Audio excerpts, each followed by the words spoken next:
Hello.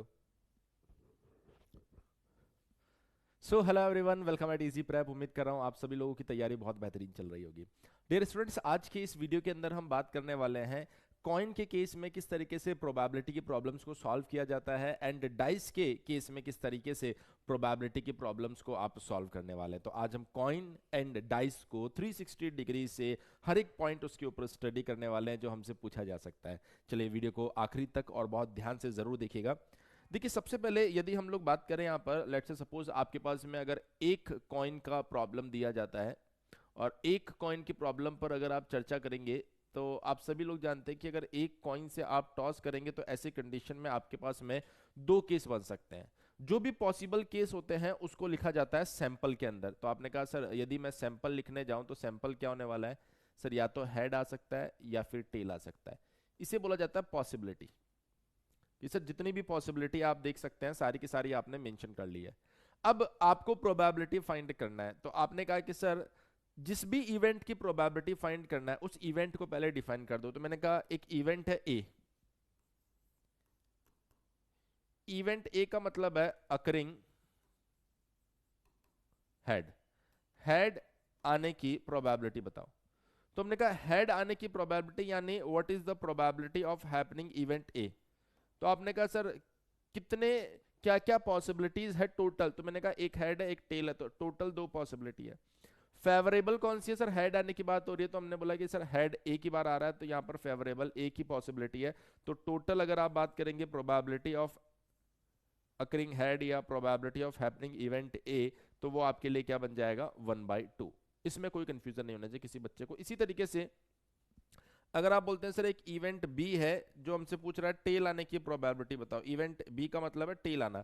तो हमने बोला अगर हमसे कोई बोलेगा इवेंट बी के होने की प्रोबेबिलिटी बताओ, हमने कहा इवेंट बी का मतलब क्या हो गया? टोटल पॉसिबिलिटी है दो, फेवरेबल इसमें से हेड और टेल में से एक ही फेवरेबल है विच इज टेल। तो ये आ गया हमारे पास में टेल आने की प्रोबेबिलिटी। और क्या पूछ सकता है सर यहां से? वो आपसे पूछ सकता है इवेंट, लेट्स से सपोज एक नया इवेंट उसने बना दिया सी, और वो क्या बोल रहा है आपसे? वो बोल रहा है हेड नहीं आने की प्रोबेबिलिटी बताओ। तो हमने कहा कि सर हेड नहीं आने की प्रोबेबिलिटी का मतलब क्या हो गया? टोटल पॉसिबिलिटी है दो, दो ही तो आपके पास में केस आ रहे हैं। हमने कहा ठीक है। अब इसके अंदर आप कहेंगे कि सर फेवरेबल कौन सा? उसने बोला हेड नहीं आना चाहिए, तो मैंने कहा ये नहीं होना चाहिए। ये नहीं होना चाहिए तो क्या होना चाहिए? सिर्फ टेल। तो आपने बोल दिया 1/2। क्या बोल दिया आपने? 1/2। अच्छा, इसी चीज को और भी ऐसे लिख सकते थे आप। मैंने कहा कैसे? 1 - हेड आने की प्रोबेबिलिटी। तो मैंने कहा ये आपके पास में टोटल चांसेस, मतलब टोटल केसेस कितने दिख रहे हैं? दो। हेड आ सकता है टेल आ सकता है। तो हेड आने की प्रोबेबिलिटी, फेवरेबल कौन है सर इसमें? एक हेड है। तो ये हो गया बेटा आपके पास में हेड आने की प्रोबेबिलिटी। ये किसका केस हो गया? Probability of getting head, head आने की प्रोबेबिलिटी। इसको अगर 1 में से माइनस कर दोगे तो हेड नहीं आने की प्रोबेबिलिटी बन जाएगी, और नहीं आने की प्रोबेबिलिटी को आप बोल रहे हैं इवेंट सी। तो ये आ गया आपके पास में C। तो इसको आप इस तरीके से लिखो या इस तरीके से लिखो, कोई दिक्कत वाली बात नहीं। फिर हमने कहा सर एक और इवेंट डिफाइन कर दो D, not getting tail. Tail नहीं आने की प्रोबेबिलिटी बताओ। प्रोबेबिलिटी डायरेक्ट ही पता कर लो। मैंने कहा कैसे? टोटल आपके पास में क्या क्या बन सकता है? सर हेड आ सकता है टेल आ सकता है। तो टोटल दो केस मुझे दिखाई दे रहा है। सर फेवरेबल कौन सा? टेल नहीं आना चाहिए, मतलब हेड आना चाहिए। तो हेड फेवरेबल हो गया, तो 1/2 हमारा क्या हो गया? आंसर। अब हमने कहा कि सर अगर मैं यहां पर ये पता कर लूं टेल आने की प्रोबेबिलिटी कितनी है, तो टेल आने की प्रोबेबिलिटी कितनी है सर? 1/2। तो ये क्या चीज है सर? ये है आपके पास में गेटिंग टेल, टेल आने की प्रोबेबिलिटी। तो मैंने कहा इसको 1 में से माइनस कर दो, तो ये क्या बन जाएगा? टेल नहीं आने की प्रोबेबिलिटी। तो देखो ये भी इतना ही आ रहा है, प्रोबेबिलिटी ऑफ डी इज 1/2। तो जरूरी नहीं कि किसी एक तरीके से ही आप इस प्रॉब्लम को सॉल्व कर सकते हो। आप अगर ध्यान से देखेंगे तो हर एक अप्रोच आपको सही आंसर तक लेके जाएगी, यदि आपकी अप्रोच सही है तो अगर आप एक सिंगल हेड की, सिंगल कॉइन की बात करेंगे, तो इस तरह की प्रॉब्लम्स आपसे पूछी जा सकती है जहां पर आपको थोड़ा सा समझदारी के साथ में इन चीजों को हैंडल करना है। लेकिन मान लीजिए अगर आप यहां पर दो कॉइन कंसिडर कर लेते हैं। हमने कहा यदि दो कॉइन हम कंसिडर करते हैं, दो कॉइन का केस अगर आप लेते हैं, तो सबसे पहले आप अपना सैंपल डिफाइन कर दीजिए कि सर क्या क्या हो सकता है। मैंने कहा हो सकता है दोनों पर हेड आ जाए, हो सकता है पहले पर हेड आए दूसरे पर टेल आए, हो सकता है यहाँ पर टेल आए फिर हेड आए, हो सकता है दोनों पर टेल आए। अब कुछ बच्चे कंफ्यूज हो जाते हैं कि सर एक कॉइन को 2 बार टॉस किया गया है या फिर 2 कॉइन को एक साथ टॉस किया गया है। मैंने कहा यहाँ पर दोनों केसेस को एक जैसा ही माना जाता है, तो आपको घबराने की जरूरत नहीं है, 2 कॉइन लेकर आप चल रहे हो यहाँ पर। तो मैंने कहा अब यहाँ से क्या पूछा जा सकता है, यहाँ से पूछा जा सकता है प्रोबेबिलिटी ऑफ गेटिंग 2 हेड। अच्छा, इसको मैं लैंग्वेज में लिखता हूं तो ज्यादा बढ़िया लगेगा आपको। Probability of getting 2 head. यदि 2 हेड आपको फाइंड करने को बोल दिया गया तो आप बोलेंगे सर देखिए टोटल आउटकम्स कितने हैं। मैंने कहा 1 2 3 4, 4 केसेस मुझे यहां पर दिखाई दे रहे हैं। वो बोल रहा है 2 हेड आने की प्रोबेबिलिटी, तो फेवरेबल, क्या ये फेवरेबल है? नहीं सर। क्या ये फेवरेबल है? नहीं। क्या ये फेवरेबल है? नहीं। इसी में 2 हेड आ रहे हैं, इसी में यदि 2 हेड आ रहे हैं तो आंसर क्या हो जाएगा? ओनली 1। एक ही तो फेवरेबल कंडीशन है ना, तो फेवरेबल आउटकम एक ही है, तो 1/4, यानी कि आंसर क्या हो गया आपका? डायरेक्टली 1/4। फिर उसने बोला probability of getting 2 tails. 2 tail आने की प्रोबेबिलिटी, तो आपने कहा सर टोटल आउटकम 4 है, फेवरेबल 2 टेल सिर्फ इसी एक केस में आ रहे हैं, तो फेवरेबल क्या हो जाएगा? 1। तो आंसर यहां पर भी क्या बन जाएगा? 1/4। फिर उसने नेक्स्ट बोला probability of getting at least 1 head. अब यहां थोड़ा सा कहानी को केयरफुली देखना पड़ेगा। जब एटलीस्ट 1 हेड बोल रहा है तो इसका मतलब कम से कम 1 हेड। कम से कम 1 हेड का मतलब सर हो सकता है आपके पास में सिर्फ 1 हेड ही आया हो। हमने कहा बिल्कुल। और क्या हो सकता है? मैंने कहा और हो सकता है आपके पास में दोनों हेड आ गए हो। मैंने कहा और क्या हो सकता है? 3 हेड आ नहीं सकते और 0 हेड का केस ले नहीं सकते, क्योंकि उसने बोला एटलीस्ट 1 हेड। तो प्रोबेबिलिटी के अंदर फंडामेंटल रूल बोलता है कहीं पर भी अगर आपको और दिखाई दे, क्या दिखाई दे? और, यानी कि या तो ये हो सकता है या फिर ये हो सकता है, तो ऐसी कंडीशन में प्रोबेबिलिटीज को बच्चे ऐड किया जाता है। हमने कहा ठीक है सर। 1 हेड आने की प्रोबेबिलिटी क्या होगी? मैंने कहा टोटल आउटकम 4। 1 हेड किस में आ रहा है? इसमें आ रहा है क्या? नहीं सर। इसमें आ रहा है, बिल्कुल आ रहा है। इसमें आ रहा है, बिल्कुल आ रहा है। इसमें नहीं आ रहा। तो सर 2 फेवरेबल कंडीशन दिखाई दे रही है। प्लस 2 हेड आने की प्रोबेबिलिटी, मैंने कहा टोटल आउटकम कितना है बेटा? 4। अब 2 हेड किस में आ रहा है? सर 2 हेड सिर्फ इस एक केस में आ रहा है, तो एक फेवरेबल कंडीशन, तो आंसर क्या आ गया? 3/4। मेरे ख्याल से कोई कंफ्यूजन यहां पर आपको नहीं होना चाहिए। फिर हमने बोल दिया sir probability of getting at most 1 head. At most 1 head का मतलब होता है ज्यादा से ज्यादा 1 हेड। तो हमने कहा ज्यादा से ज्यादा 1 हेड अगर वो बोल रहा है तो इसका मतलब या तो एक भी हेड नहीं आया होगा या फिर 1 हेड आ गया होगा। ज्यादा से ज्यादा एक बोल दिया उसने, तो प्रोबेबिलिटी में अगर और आ रहा है तो वहां पर प्रोबेबिलिटीज ऐड हो जाएगी। तो ये तो आ गया 0 हेड प्लस ये आ गया आपके पास में 1 हेड। तो ऐसी कंडीशन में आप कहेंगे सर 0 हेड का मतलब क्या हो गया? मैंने कहा देखिए टोटल आउटकम में 4, एक बार भी हेड नहीं आया हो। मैंने कहा इसमें तो आ गया, इसमें भी आ गया, इसमें भी इसमें नहीं आया, तो favourable only 1। Plus total outcome 4, 1 head sir इसमें आ रहा है और इसमें आ रहा है, तो आप कहेंगे सर फेवरेबल 2। तो यह आंसर भी कितना हो गया? 3/4। तो इस तरीके से यदि आपके पास में यहां पर आप देख पा रहे हो एक कॉइन का केस दिया गया हो तो कैसे हैंडल करना है, और यहां पर आपको दिया गया यदि 2 कॉइन आपको दिए जाए तो उनको कैसे हैंडल करना है। मेरे ख्याल से आपको ये पॉइंट समझ में आ गया होगा। अब यहां पर अगर आप देखेंगे तो मैं आपको 3 कॉइन का केस समझाऊंगा जो काफी इंपॉर्टेंट है और काफी अच्छा भी हो जाता है। 3 कॉइन्स, हमने कहा 3 कॉइन्स की अगर हम लोग बात करेंगे तो सबसे पहले तो सैंपल डिफाइन कर लेते हैं। मैंने कहा सैंपल में क्या क्या आ सकता है, तो आपने कहा सर सैंपल में देखिए सबसे पहले हो सकता है तीनों में हेड आ गया हो। मैंने कहा बिल्कुल हो सकता है, पहले में हेड, दूसरे में हेड, तीसरे में tail. Head tail head, tail head head, head tail tail, tail head tail, tail tail head, tail tail tail. ये हमारे पास में सैंपल आ चुका है। इसके अलावा और कोई भी केस यहां पर नहीं बन सकता। तो जितने भी 3 कॉइन से केसेस बन सकते थे, आउटकम्स बन सकते थे, वो हमने बना लिए, उनको एक साथ लिख दिया, तो वो क्या बन गया आपका सैंपल।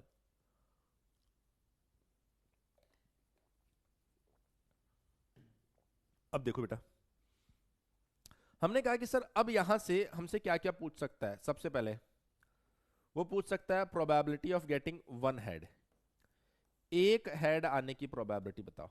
तो मैंने कहा सर देखिए टोटल आउटकम्स कितने हैं सर 8, एक हेड इसमें आ रहा है नहीं, इसमें आ रहा है नहीं, इसमें आ रहा है नहीं, इसमें भी नहीं, एक दो और तीन, तीन फेवरेबल कंडीशन है। प्रोबेबिलिटी ऑफ गेटिंग दो हेड, हमने कहा टोटल आउटकम्स 8, एक दो तीन। Probability of getting three head, मैंने कहा टोटल 8, फेवरेबल सिर्फ एक ही है जिसमें थ्री हेड आ रहा है। Probability of getting zero head, मैंने कहा जीरो हेड की अगर बात करूंगा तो ये वो केस है जहां पर एक भी हेड नहीं आ रहा, तो 1/8। इसमें किसी बच्चे को कोई दिक्कत नहीं होनी चाहिए। Zero head, one head, two head और थ्री हेड, क्लियर है। ऐसे ही यदि मान लीजिए आपको बोल दिया जाए probability of getting zero tail, मैंने कहा टोटल आउटकम्स है 8, जीरो टेल किसमें नहीं है, जीरो टेल किसमें है सर, इसमें एक भी टेल नहीं है, बाकी सब में टेल है, तो 1/8। Probability of getting one tail, हमने कहा टोटल आउटकम्स 8 है और एक टेल किसमें है, इसमें है नहीं, एक दो तीन, तीन फेवरेबल दिख रहे हैं सर हमें। Probability of getting two tail, so 8 और टू टेल किसमें है सर, एक दो और तीन में है sir two tail. Probability of getting three tail, हमने कहा तीन टेल कहां दिखाई दे रही है, तो आपने कहा सर एक ही केस में दिखाई दे रही है तीन टेल, तो यह आ जाएगा 1/8। तो सर इसमें भी हमें किसी भी तरह का कोई कंफ्यूजन नहीं होना चाहिए। फिर उसके बाद में जो नेक्स्ट पॉइंट आ रहा है उसमें थोड़ा सा हमने कहानी को चेंज किया। उसने कहा probability of getting at least one head, वो बोल रहा है कम से कम एक हेड होने की प्रोबेबिलिटी बताओ। अब यदि वो बोल रहा है एटलीस्ट यानी कम से कम, तो इसके अंदर क्या क्या आ सकता है, प्रोबेबिलिटी ऑफ गेटिंग कम से कम एक हेड, तो मैंने कहा हो सकता है एक हेड आए, या फिर हो सकता है दो हेड आए, या फिर हो सकता है तीन हेड आए, इससे ज्यादा हो नहीं सकते। तो उसने बोला एटलीस्ट एक हेड तो होना ही चाहिए, उसकी प्रोबेबिलिटी पता करो। तो आपने बोला कि कम से कम एक हेड हो, तो हमने कहा कम से कम एक बोल रहा है तो दो वाला भी एक्सेप्ट होगा और तीन वाला भी एक्सेप्ट होगा। तो आपको पता है कि प्रोबेबिलिटी में जहां और आता है वहां पर प्रोबेबिलिटीज क्या हो जाती है, ऐड हो जाती है। तो one head, probability of getting two head, probability of getting three head. तो हमने कहा फेवरेबल आउटकम कितने हैं बेटा 8, एक हेड के लिए टोटल आउटकम कितना है 8, एक हेड के लिए फेवरेबल कौन कौन होगा, ये नहीं है, ये नहीं है, ये नहीं है, ये भी नहीं है, एक दो तीन फेवरेबल है sir, plus again total outcomes कितने हैं 8, दो हेड के लिए फेवरेबल कौन है, ये नहीं है, एक दो और तीन, ये तीन थे सर, ठीक है। तीन हेड के लिए फेवरेबल कौन है सर, ये अकेला ही फेवरेबल है, तो यहां पर सही जवाब क्या हो जाएगा 1। तो ये आ गया आपके पास में 7/8। अब मान लीजिए इसने कहानी में थोड़ा सा ट्विस्ट ला दिया, वो बोल रहा है probability of getting at most one head, बोल रहा है ज्यादा से ज्यादा एक हेड हो सकता है, एटमोस्ट मतलब ज्यादा से ज्यादा, एटलीस्ट मतलब सर लिख दो इस बात को, हम भूल जाएंगे, भोले बच्चे हैं हम। मैंने कहा एटलीस्ट का मतलब है कम से कम, एटमोस्ट का मतलब है ज्यादा से ज्यादा। तो कम से कम और ज्यादा से ज्यादा दोनों बात आपको पता होनी चाहिए। तो बोला ज्यादा से ज्यादा एक हेड होना चाहिए, हमने कहा ज्यादा से ज्यादा एक हेड होना चाहिए, इसका मतलब जीरो हेड हो सकता है, बिल्कुल सर हो सकता है, और क्या हो सकता है, बोला सर एक हेड भी हो सकता है, क्योंकि उसने बोला ज्यादा से ज्यादा एक हेड तक हम क्या कर सकते हैं, एक्सेप्ट कर सकते हैं। तो ऐसी कंडीशन में इसको कैसे लिखेंगे, probability of getting zero head plus probability of getting one head. हमने कहा ठीक है। अब अगर हम बात करें probability of getting zero head, एक भी हेड नहीं आने की प्रोबेबिलिटी, तो आपने कहा कि सर टोटल आउटकम्स कितने हैं 8। टोटल आउटकम्स कितने बेटा 8। हमने कहा फेवरेबल कौन से है जिसमें जीरो हेड है, तो इसमें एक भी नहीं है, इसमें है, मतलब इसमें हेड है, इसमें हेड है, इसमें हेड है, यहां तक सब में हेड है, जीरो हेड सिर्फ इस एक केस में है, तो ये आ जाएगा फेवरेबल। प्लस टोटल आउटकम्स कितने बच्चे 8। फेवरेबल कौन कौन से हैं, तो वन हेड किसमें है सर, इसमें है, इसमें है, इसमें है, एक ही हेड बोल रहा है वो, तो सर ये तीन आपके लिए क्या हो जाएंगे फेवरेबल। तो आंसर क्या आ जाएगा 4/8 विच इज 1/2। तो हमने कहा एटलीस्ट एटमोस्ट का फंडा तो हमें क्लियर हो गया। अब उसने एक नई कहानी दे दी, बोला probability for getting number of head greater than number of tails. वो बोल रहा है एक नया इवेंट हमने डिफाइन किया जिसमें मैं बोल रहा हूं कि number of head number of tail से ज्यादा होने चाहिए। तो आप लोग मुझे ये बताओ कि सर इसके अंदर number of head number of tail से ज्यादा है क्या। सर इसमें 3 बार हेड आ रहा है और एक बार भी टेल नहीं आ रहा, तो मैंने कहा हाँ बिल्कुल ज्यादा है। सर इसमें 2 बार हेड आ रहा है और एक बार टेल आ रहा है, तो इसमें भी नंबर ऑफ हेड ज्यादा है। इसमें 2 बार हेड आ रहा है और एक ही बार टेल आ रहा है, तो नंबर ऑफ हेड ज्यादा है। इसमें 2 बार हेड आ रहा है और एक बार टेल आ रहा है, तो नंबर ऑफ हेड फिर से ज्यादा है। इसमें आप देख सकते हैं नंबर ऑफ हेड एक ही है, नंबर ऑफ टेल ज्यादा है। इसमें अगर आप देखेंगे तो आप साफ साफ देख सकते हैं नंबर ऑफ टेल ज्यादा है, इसमें नंबर ऑफ टेल ज्यादा है, इसमें नंबर ऑफ टेल ज्यादा है, तो 1 2 3 और 4। तो आपने कहा sir favourable outcomes only 4, total outcomes 8। तो आंसर कितना आ गया 1/2। सर इसी बात को मैं एक नए तरीके से देख सकता था। मैंने कहा वो बोल रहा है number of head number of tail से ज्यादा होने चाहिए। इसका मतलब क्या हुआ, आप बोल सकते हो कि नंबर ऑफ हेड कितने होने चाहिए, number of head number of tail से ज्यादा होने चाहिए। तो टोटल 3 कॉइन है आपके पास में, तो इसका मतलब क्या हुआ, या तो 2 के अंदर हेड आना चाहिए या फिर तीनों में हेड आना चाहिए, यही तो पॉसिबिलिटी हुई। तो हमने कहा इसका मतलब सर ये इनडायरेक्टली बोलना चाह रहा है कि या तो 2 हेड मिले आपको या फिर तीनों हेड मिल जाए, तभी तो आपके number of head number of tail से ज्यादा होंगे। हमने कहा बिल्कुल सही बात है। तो 2 हेड आने की प्रोबेबिलिटी क्या है, मैंने कहा टोटल आउटकम्स 8 और 2 हेड किस किस में दिख रहे हैं 1 2 और 3, प्लस टोटल आउटकम्स 8 और 3 हेड किस में दिख रहे हैं सर इसमें दिख रहे हैं, तो ये बन जाएगा 1/8। तो ये बन गया बेटा आपके पास में 4/8 यानी 1/2। तो ये अलग अलग अप्रोच होती है कि क्वेश्चन को कैसे क्रैक किया जा सकता है, और मैं उम्मीद कर रहा हूं कि हर एक बच्चा एक एक पॉइंट को बेहतर तरीके से कैच करने की कोशिश कर रहा होगा। यहां याद करने से काम नहीं चलेगा बेटा।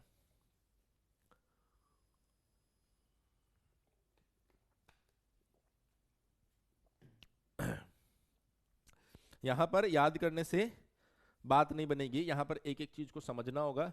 जब आप समझेंगे तभी आप अच्छे से चीजों को कैच कर पाएंगे। तो सर हमने कहा कि सर ये जो आपने 1 कॉइन 2 कॉइन और 3 कॉइन की कहानी बताई है वो हमको समझ में आ गई। सर यदि 4 कॉइन आ गए तो क्या होगा, मैंने कहा 4 कॉइन आ गए तो आप इसी तरीके से केसेस बना के यहाँ से भी सॉल्व कर सकते हैं, और उसके बाद में जब आप आगे बढ़ेंगे प्रोबेबिलिटी के अंदर रैंडम वेरिएबल के बारे में, तो वहां पर बाइनोमियल की मदद से आप कितने भी आपके पास कॉइन आए उसको आप बड़ी आसानी से डील कर पाएंगे, कोई दिक्कत नहीं आएगी। ये तो जस्ट प्रोबेबिलिटी की बेसिक डेफिनेशन से अगर आपको डील करना पड़े तो किस तरीके से आप डील करेंगे वो मैंने आपको सिखाया है। देखिए मेरे ख्याल से इतनी बात आपको समझ में आ गई होगी। अब इसके बाद में हम थोड़ी सी चर्चा करने वाले हैं डाइस के ऊपर। डाइस की अगर हम लोग बात करें तो सिंगल डाइस और 2 डाइस दोनों को हमें डील करना पड़ेगा यहाँ पर। Just give me a second.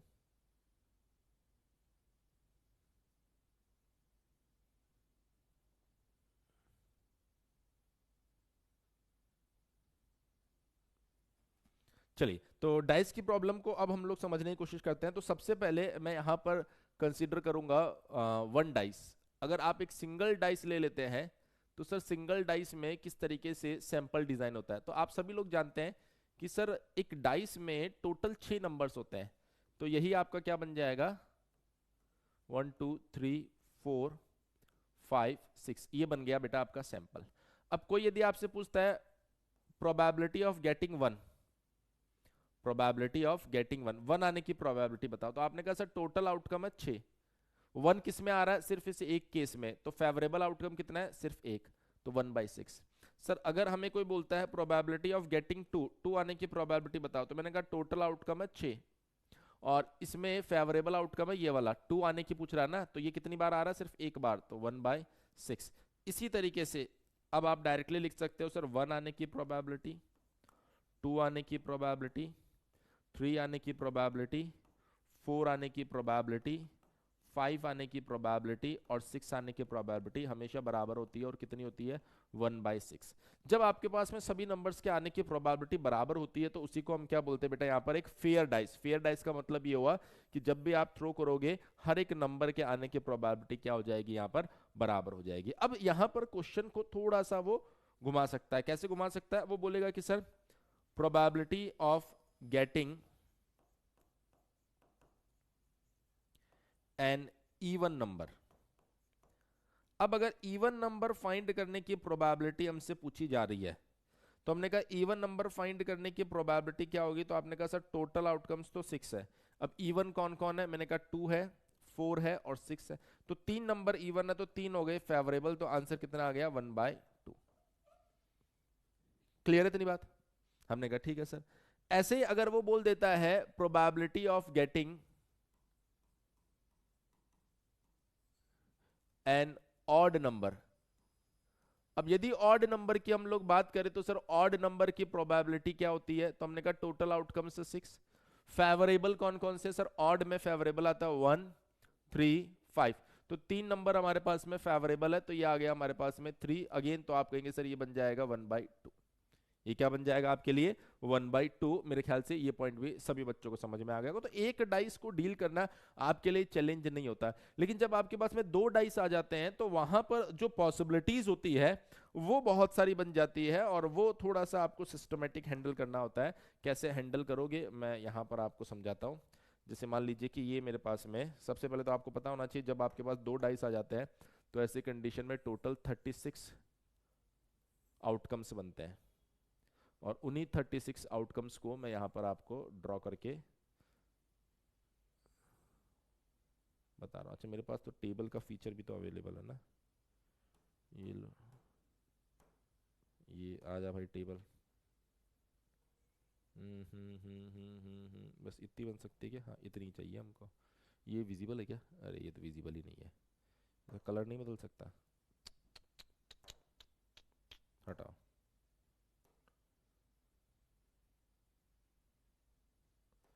बहुत बुरा हुआ ये तो। बना बनाया हमारा टेबल खराब हो गया।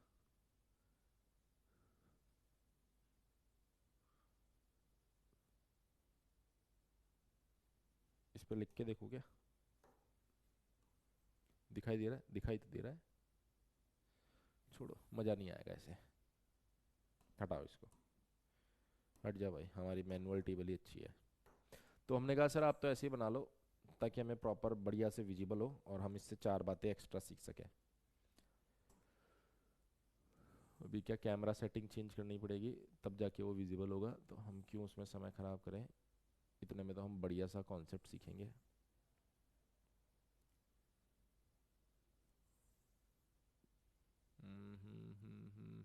ये बना दिए, बहुत बढ़िया। ऐसे ही इधर भी बना देते हैं।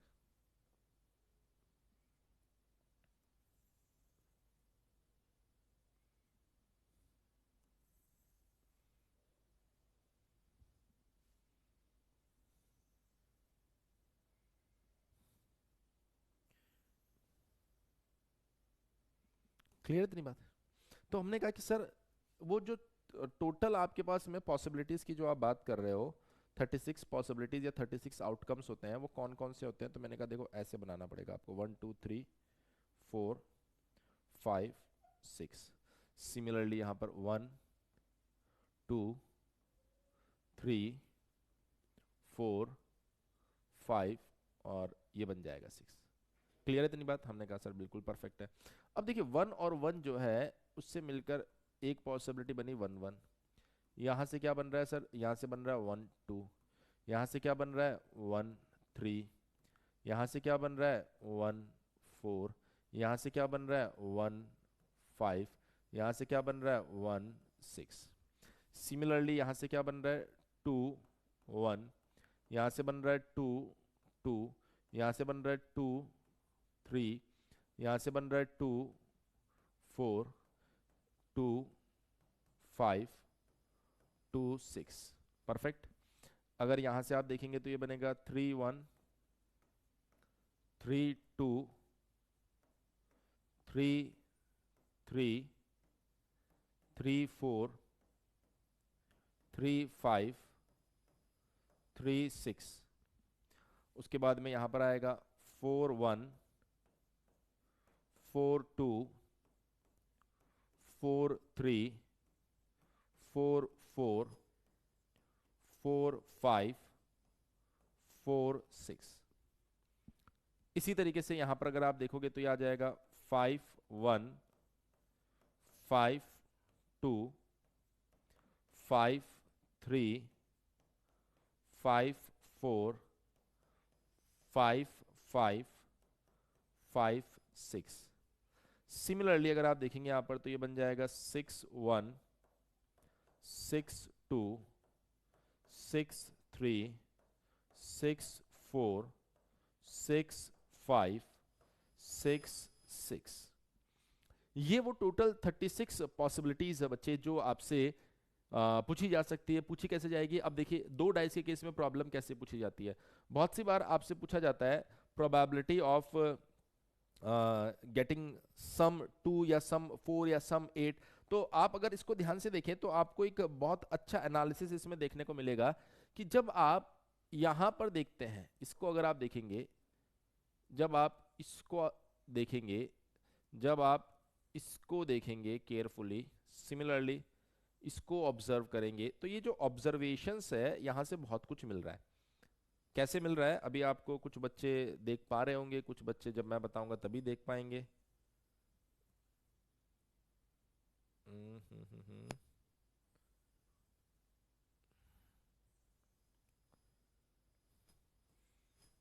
ये बहुत अच्छा एनालिसिस है, अभी आपको समझ में आएगा। हमने कहा कैसे सर? देखो आप जरा ध्यान से, यदि आप ध्यान से देखें तो इसमें जो नंबर आ रहा है 1 एंड 1, इसका सम कितना आ रहा है? मैंने कहा सर ये सम जो आ रहा है वो कितना आ रहा है? 2। यहां देखिए 2 1 1 2, सम कितना आ रहा है? सम 3। यहां पर देखिए सम कितना आ रहा है? 4, सम 4। यहां देखिए सम कितना आ रहा है सर? 5, सम 5। यहां देखिए सर सम कितना आ रहा है? 6, सम 6। यहां से अगर आप देखेंगे तो सम कितना आ रहा है सर? 7, तो सम कितना आएगा? 7। यहां से अगर आप देखेंगे तो सम कितना आ रहा है सर? 8, तो इसमें आ रहा है सम 8। और इसमें आएगा ऑफ कोर्स, अब दिखाई दे रहा होगा, सम 9। इसमें आएगा आपके पास में सम 10। इसमें आएगा आपके पास में सम 11। और इसमें आएगा आपके पास में सम 12। तो अगर कभी वो बोलता है कि प्रोबेबिलिटी पता करो कि जब आपने दो डाइस को थ्रो किया तो उस पर जो नंबर आया उनको जब आपस में ऐड किया जा रहा है, तो ऐड करने पर सम 2 आ रहा है, सम 3 आ रहा है, सम 4 आ रहा है, सम 5 आ रहा है, सम 6 आ रहा है, तो दिमाग में ये आता है कि सर सम 6 कैसे कैसे मिल सकता है, सम 4 कैसे कैसे मिल सकता है, सम 5 कैसे कैसे मिल सकता है। तो वो आउटकम्स देखो, सम 2 कैसे मिल सकता है? जब दोनों पर एक एक आएगा तभी सम 2 मिल सकता है, इसके अलावा और कोई केस नहीं है जहां पर सम 2 हो सकता है। सर अगर हम लोग बात करें यहां पर सम 3 कैसे आ सकता है, तो मैंने कहा या तो पहले पे 2 आना चाहिए, दूसरे पे 1 आना चाहिए, या फिर पहले पे 1 आना चाहिए, दूसरे पे 2 आना चाहिए, इसके अलावा और कोई पॉसिबिलिटी नहीं है। तो मान लीजिए अगर आपसे पूछ लिया गया कि find the probability of getting sum 2, अगर सम 2 के लिए आपसे प्रोबेबिलिटी पूछ लिया गया तो आपने कहा प्रोबेबिलिटी, और हमसे पूछ रहा है गेटिंग सम 2। सम 2 का मतलब क्या हो गया कि सर वहां पर जो भी नंबर्स आ रहे हैं उनको जब आपने ऐड किया तो उनका सम 2 आना चाहिए। वो तो पूरी कहानी लिखेगा, हम शॉर्टकट में लिखते हैं हमेशा यहाँ पर। तो मैंने कहा कि क्या क्या तरीका है जहां से सम 2 आ सकता है, तो आपने कहा सर देखिए टोटल आउटकम्स तो 36 है आपके पास में, हमने कहा बिल्कुल है। अब सम 2 कैसे कैसे मिल सकता है, तो आपने कहा सम 2 मिल सकता है पहले पे 1 दूसरे पे 1, इसके अलावा और कोई भी केस नहीं है। और कोई भी केस नहीं है तो यही फेवरेबल केस हो गया, तो एक ही फेवरेबल केस है, आंसर हो गया 1/36। अब मान लीजिए अगर आपको बोला जाए कि प्रोबेबिलिटी ऑफ गेटिंग सम 3, अगर सम 3 मिलने की प्रोबेबिलिटी हमसे पूछी जाएगी तो मैं कहूंगा सर जो फेवरेबल आउटकम्स वो भी पता करेंगे, बट टोटल तो 36 है। अब अगर मैं फेवरेबल ढूंढूं तो मैंने कहा सर पहले पे 2 और दूसरे पे क्या आ जाए 1, पहले पे 1 और दूसरे पर क्या आ जाए 2, तो आपके पास में इसके अलावा कोई फेवरेबल आउटकम नहीं होगा, तो आप क्या कहेंगे सर, 2 फेवरेबल आउटकम है, तो आंसर जो है वो कितना हो जाएगा 2/36। मेरे ख्याल से ये बात आपको समझ में आ गई होगी। इसी तरीके से अगर हम बात करें प्रोबेबिलिटी सम 4 यदि आ जाए आपके पास में, तो कैसे फाइंड करेंगे? मैंने कहा टोटल आउटकम्स 36। अब यदि मैं बात करूं यहां पर फेवरेबल, तो सम 4 कैसे मिलेगा? मैंने कहा पहले पे 3, दूसरे पे 1, पहले पे 2, दूसरे पे 2, पहले पे 1, दूसरे पे 3, इसके अलावा कोई पॉसिबिलिटी नहीं है, तो ये कितना आ जाएगा 3/36। और ये जो आउटकम्स आप लिख रहे हो फेवरेबल आउटकम्स, देखो यहां से साफ साफ दिखाई दे रहे हैं, यहां से साफ साफ दिखाई दे रहा है। तो मैंने कहा कि सर इसको भी क्या याद करने का कोई तरीका है क्या? मैंने कहा बिल्कुल याद करने का तरीका है, अगर आप केयरफुली इन चीजों को ऑब्जर्व करो, छोटी छोटी मगर बहुत ही काम की चीजें हैं ये। मैंने कहा सर देखो यहाँ पर इधर बना दो, इधर बन जाएगा क्या? बन जाएगा। मैंने कहा देखो अगर हम बात करें तो यहां पर तो आ जाएगा हमारे पास में सम, बहुत बड़ा टेबल बना दिया ये तो हमने, इतने बड़े की तो जरूरत भी नहीं थी, चलो सर छोटा बना देते थोड़ा। तो अब देखिए यहां पर ये बन गया कुछ ऐसा, 1 2 3 4 5 6 7 8 9 10 11 12, बस 12 तक ही है। तो हमने कहा कि सर यहां पर लिखो सम और यहां पर लिखो probability of getting that sum. हमने कहा ठीक है। तो अगर हमें बोला गया है कि सम 2 आने की प्रोबेबिलिटी बताओ, तो आप क्या कहेंगे सर? आंसर होगा 1/36। कैसे पता चला? मैंने कहा ये बताया तो है यहां पर। सर मान लीजिए अगर हमें बोल दिया गया सम 3 आने की प्रोबेबिलिटी बताओ, तो आंसर हो जाएगा 2/36। कैसे पता चला सर? अगर हमें बोल दिया जाता है सम 4 आने की प्रोबेबिलिटी, तो अब आप मेरा पैटर्न समझ पा रहे हैं। अगर आपको बोल दिया गया सम 5 आने की प्रोबेबिलिटी बताओ, 4/36। अगर आपको बोल दिया जाए सम 6 आने की प्रोबेबिलिटी बताओ, 5/36। अगर आपको बोल दिया गया सम 7 आने की प्रोबेबिलिटी बताओ, 6/36। सम 7 आने की प्रोबेबिलिटी सबसे ज्यादा है यहां पर, क्योंकि 7 आने के चांसेस भी सबसे ज्यादा है। 1 2 3 4 5 6, 6 आउटकम ऐसे हैं आपके पास में जहां से सम 7 आ रहे हैं, और ये सबसे ज्यादा आउटकम आपके पास में आ रहे हैं सम के केस में। उसके बाद में वापस प्रोबेबिलिटी देखो, इसमें 6 आउटकम थे, अब देखो यहां पर 1 2 3 4 5, अगले में देखो 1 2 3 4, अगले में देखो 1 2 3, अगले में देखो 1 2, अगले में देखो 1। तो जो फेवरेबल आउटकम्स है वो धीरे धीरे क्या कर रहे हैं? कम होते जा रहे हैं। तो हमने कहा सर सम 8 आने की प्रोबेबिलिटी क्या हो जाएगी? वापस 5/36। सर ये 5/36, मैंने कहा सम 8 आने के केस में जो फेवरेबल है वो 5 ही केस है, इसलिए ऊपर 5 ही आएगा ना। हमने कहा ठीक है सर। फिर आपने कहा कि सर सम 9 आने की प्रोबेबिलिटी, सर 4/36। सम 10 आने की प्रोबेबिलिटी 3/36। सम 11 आने की प्रोबेबिलिटी 2/36। सम 12 आने की प्रोबेबिलिटी 1/36। तो यहां से हमें क्या समझ में आया कि सर सम के केस में जो मैक्सिमम प्रोबेबिलिटी है वो किसकी होती है? सम 7 की। सम के केस में ये मैक्सिमम होती है ना? सॉरी। मतलब आपसे पूछा जा सकता है कि जब हम 2 डाइस को थ्रो कर रहे हैं तो वो सम कौन सा होगा जिसकी प्रोबेबिलिटी मैक्सिमम होगी? सर 7 की। वो बोल सकता है कि हमने 2 डाइस को थ्रो किया, थ्रो करने के बाद में हमारे पास जो प्रोबेबिलिटी आई, सम x होने की प्रोबेबिलिटी जो आ रही है ना, वो मैक्सिमम आ रही है बाकी सारे सम से। तो बताओ वो x कौन है? 7। हमें पता होना चाहिए probability of sum, probability of getting sum 2 and probability of getting sum 12, इन दोनों के चांसेस बराबर होते हैं। और कितने होते हैं sir? 1/36।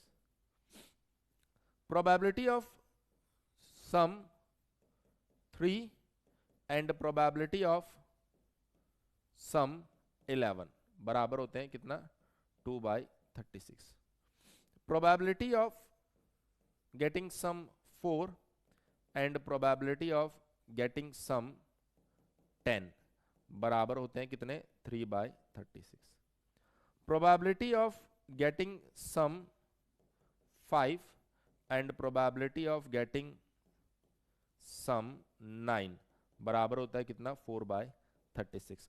Probability of getting sum 6 and probability of getting sum 8 again बराबर होता है कितना 5/36। उसके बाद तो 7 बच ही गया है और उसकी तो प्रोबेबिलिटी मैक्सिमम होती है। देखिए अगर आपसे सम का केस पूछा गया तो ऑफ कोर्स इस तरीके से पूछ लेगा। अब एक नई कहानी वो आपसे और पूछ सकता है। क्या पूछ सकता है? उसने कहा कि ये जो टेबल है ना, इसको यदि आप बहुत प्यार से देखेंगे तो इसमें बहुत कुछ आपको दिखाई देगा। कैसे? मैंने कहा इस टेबल में 3 हिस्से हैं। देखो कैसे? मैंने कहा इस हिस्से को देखो, इस हिस्से को केयरफुली आप ऑब्जर्व कीजिए। हमने कहा कर लेते हैं केयरफुली भी ऑब्जर्व, क्या दिक्कत है। ये लो सर, इस हिस्से की खास बात क्या है? मैंने कहा इस हिस्से के अंदर यदि आप ध्यान से देखेंगे, फर्स्ट नंबर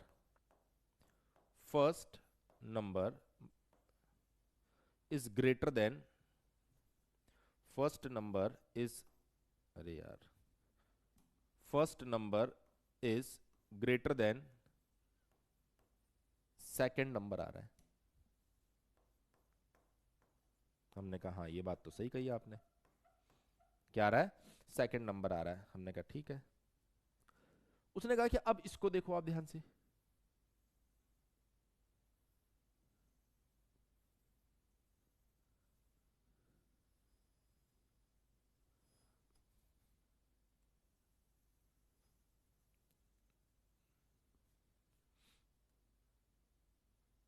ये मैं इसलिए बता दे रहा हूँ, कभी कभार ये क्वेश्चन तो डायरेक्ट ही पूछ ले जाते हैं, कभी कभार तो आपको पता होना चाहिए। इसमें क्या हो रहा है? मैंने कहा सर इसमें फर्स्ट नंबर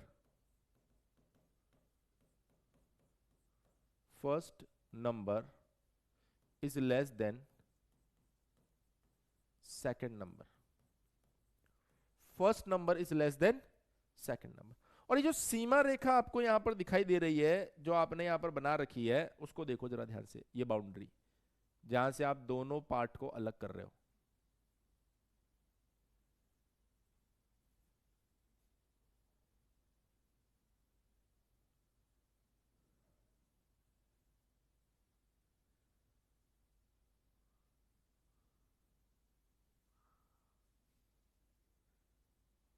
बोला इसको देखो जरा ध्यान से। हमने कहा इसमें क्या सीन है?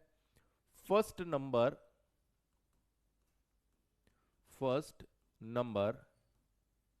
इज बराबर सेकंड नंबर।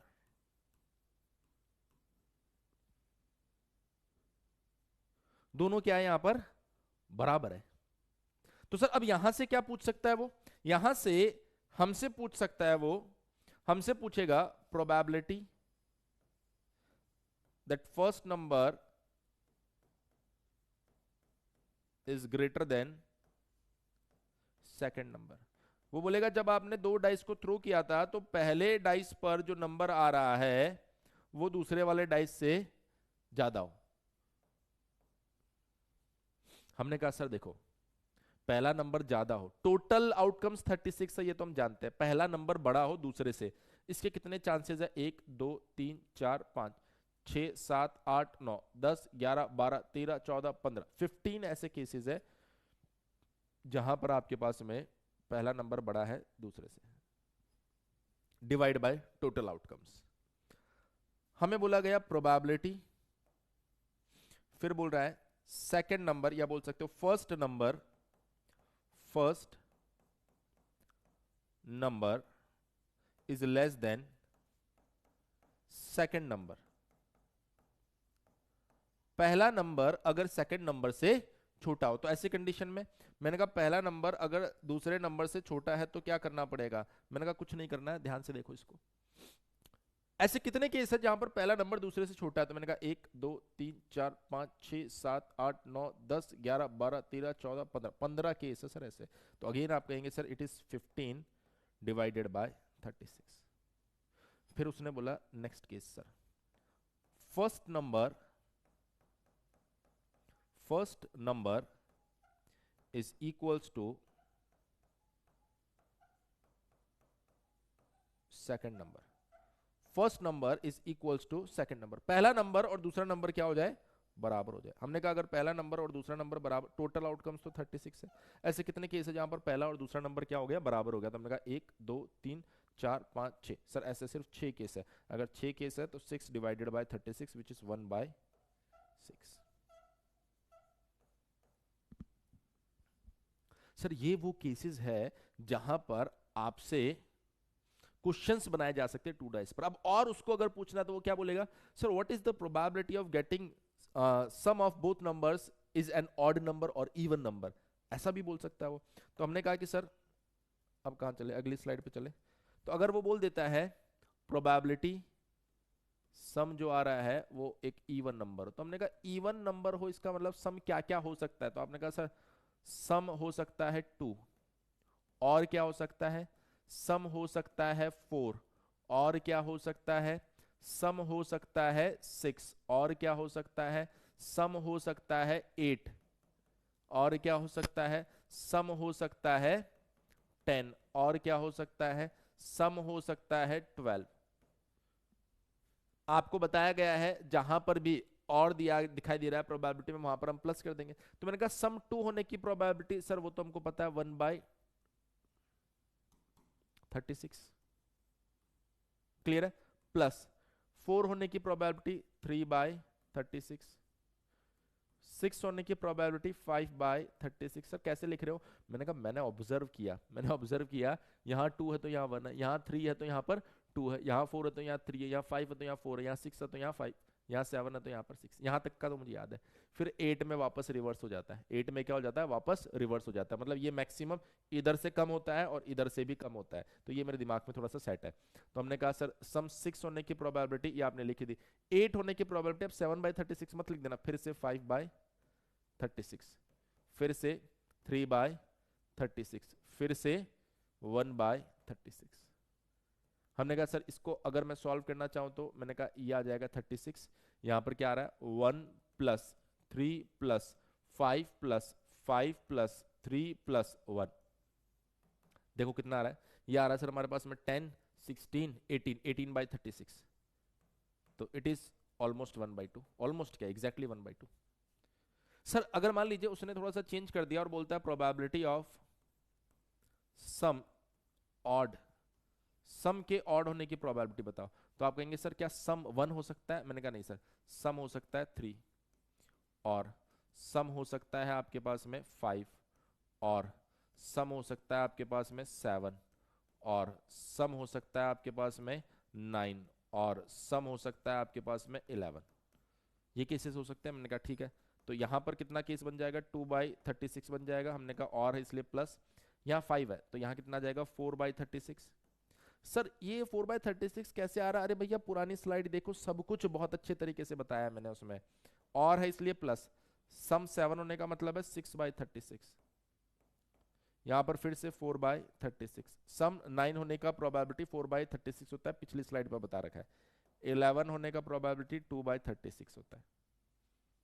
ऑब्जर्व करो, जब सम इवन के लिए बोला तो सब ऑड नंबर्स आ गए, जब सम ऑड के लिए बोला तो सब इवन नंबर्स आ जाते हैं। ये छोटे छोटे ऑब्जर्वेशन है जो मैथ्स को बड़ा इंटरेस्टिंग बना देते हैं और आपके लिए मजेदार ट्रिक्स तैयार कर देते हैं। तो हमने कहा ये क्या बन गया? ये बन गया 2 + 4 + 6 + 4 + 2। तो कितना आ रहा है सर ये?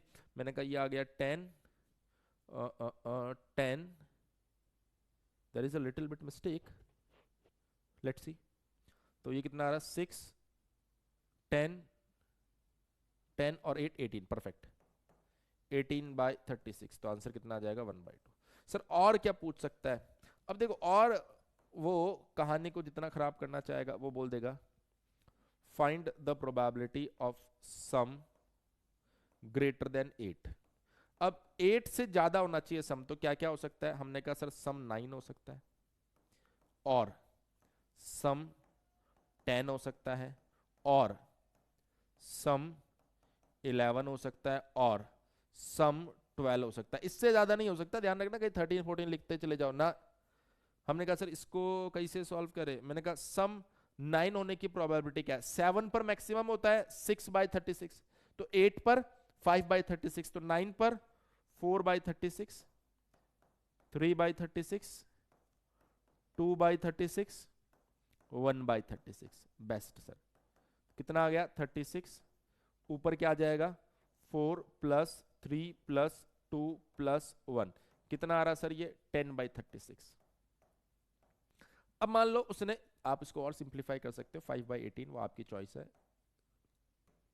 अब मान लो बच्चे उसने और गेम खेला, उसने कहा probability of getting sum greater than equals to 8। हमने कहा अब क्या है? इक्वल्स टू आ गया, इसका मतलब सम 8 को भी काउंट करना पड़ेगा आपको, और प्रोबेबिलिटी ऑफ सम 9, और प्रोबेबिलिटी ऑफ सम 10, और प्रोबेबिलिटी ऑफ सम 11, और प्रोबेबिलिटी ऑफ सम। एक केस बढ़ गया बस यहां पर, एक केस जो है वो क्या हो गया? बढ़ गया। हमने कहा सर 8 की प्रोबेबिलिटी, 8 होने की प्रोबेबिलिटी 5/36। सर ये कहां से लिख रहे हो? अरे मैंने कहा भैया पिछली टेबल में सब कुछ बता रखा है आपको, उसको जब देखोगे ध्यान से तो पता चलेगा ना। सर सम 9 होने की प्रोबेबिलिटी 4/36, नेक्स्ट 3/36, नेक्स्ट 2/36, नेक्स्ट 1/36। बस काउंट कर लेना यहाँ कितना, 1 2 3 4 5, 1 2 3 4 5। कभी हवा हवा में जल्दी जल्दी में पता चले गड़बड़ कर दो, तो ये बन जाएगा 5 + 4 + 3 + 2 + 1। हमने कहा सर अब कितना हो गया? मैंने कहा ये 10 + 15, 15/36। सर ये 3 से कैंसिल आउट हो रहा है? मैंने कहा बिल्कुल हो रहा, तो कर दो 5 12, 5/12, है ना? जबरदस्त सर, मेरे ख्याल से हर एक बच्चे को ये बात समझ में आ गई होगी। अब ग्रेटर देन वाला बोला है तो लेस देन भी तो बोल सकता है। मैंने कहा बिल्कुल बोल सकता है। कैसे बोलेगा सर वो? देखो भाई ध्यान से, वो बोल सकता है find the probability that some is less than 7। तो हमने कहा लेस देन 7 का मतलब क्या हो सकता है? मैंने कहा लेस देन 7 का मतलब है सम 6 हो सकता है, और मैंने कहा सम 5 हो सकता है, और मैंने कहा सम 4 भी हो सकता है, और मैंने कहा सम 3 भी हो सकता है, और मैंने कहा सम 2 भी हो सकता है, और कुछ नहीं हो सकता। हमने कहा ठीक है। सम 6 होने की प्रोबेबिलिटी कितनी होती है सर? 5/36, 4/36, 3/36, 2/36, 1/36। बस गेम खत्म। ये आ गया सर जी 36। ऊपर क्या आ रहा है सर? 5 + 4 + 3 + 1, कितना आ गया सर? 15/36। सॉल्व करने से 5/5। बेस्ट है सर, बिल्कुल बेस्ट है सर। सर मान लो अगर उसने बोल दिया probability of getting sum less than equals to 7, तो मैंने कहा इसके दो पार्ट होते हैं। पहला प्रोबेबिलिटी सम 7 वाला भी मानना है, और प्रोबेबिलिटी लेस देन 7 वाला भी। तो हमने कहा कि sir probability of getting sum 7, ये तो होता है 6/36, और लगा हुआ इसलिए प्लस। अब ये जो लेस देन वाला, ये तो पूरा सॉल्व किया ना, दोबारा क्यों लिखेंगे? 5/12 या फिर 15/36, तो कितना हो जाएगा? 21/36। अब कैंसिल आउट कर दो तो 7/12, है ना मजेदार? और भी मजेदार हो जाएगा यदि आप इन चीजों को खुद से सॉल्व करेंगे, खुद से सीखेंगे, खुद से समझेंगे, तब जाके ये मजेदार हो जाएगा। देखिए हर एक चैप्टर का अपना एक यूएसपी होता है, इवन हर एक टीचर का अपना एक यूएसपी होता है। जब आप उससे कनेक्ट करना स्टार्ट कर देंगे ना, तो चीजें ऐसे समझ में आने लगेगी।